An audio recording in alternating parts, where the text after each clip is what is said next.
तो नमस्ते दोस्तों, आप सभी का एक बार फिर से स्वागत है। तो आज का जो हमारा टॉपिक है वो यही है कि आपको कुछ भी काम करते समय विरोध नहीं करना है। मान लो आप वर्क करने जा रहे हो, अपना काम करने जा रहे हो, वहाँ पे आपका मन नहीं लगता है, काम करने में आपका मन नहीं लगता है और आप उससे दुखी होते हो। और फिर आपका जो बॉस है वो भी बोलता है कि भाई क्या हुआ, काम हुआ या नहीं हुआ।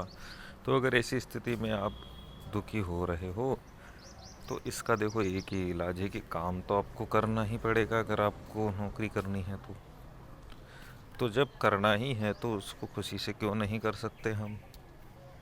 तो उसको आपको बिल्कुल ही एकजुट होकर करना है, उससे काम भी सही हो जाएगा और आपकी थोड़ी इज्जत भी रहेगी कंपनी के अंदर।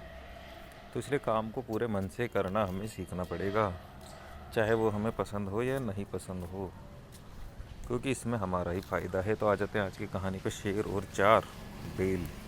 एक समय की बात है, एक शेर ने 4 बेलों को घास खाते हुए देखा। शेर ने एक बेल पर हमला कर दिया, सभी बेल एकजुट हो गए और उन्होंने शेर को खदेड़ दिया। एक बेल ने कहा, अगर हम साथ साथ रहे तो शेर को भी हरा सकते हैं। सभी बेल खुशी से घास चरने लगे। अगले दिन शेर ने फिर एक बेल पर हमला किया, परंतु इस बार भी बेलों ने मिलकर उसे ये हटा दिया। शेर समझ गया कि जब तक बेलों में एकता है वो उन्हें नहीं हरा न सकता।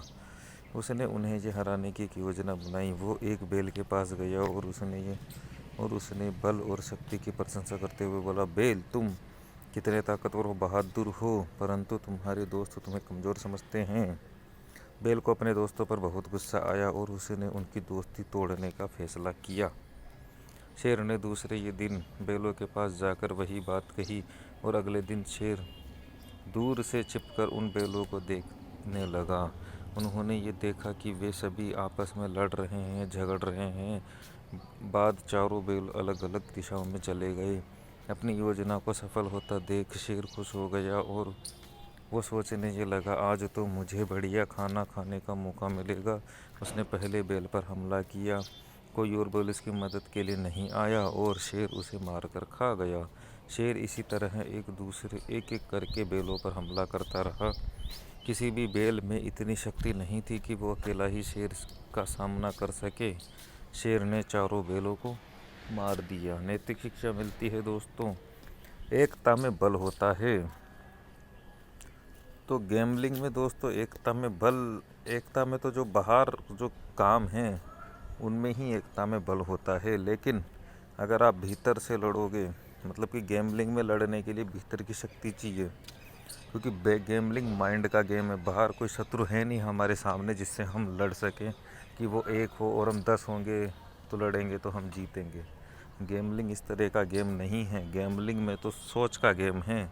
तो उसमें तो जितनी कम एकता होगी उतनी ही आपकी जीत पक्की होगी।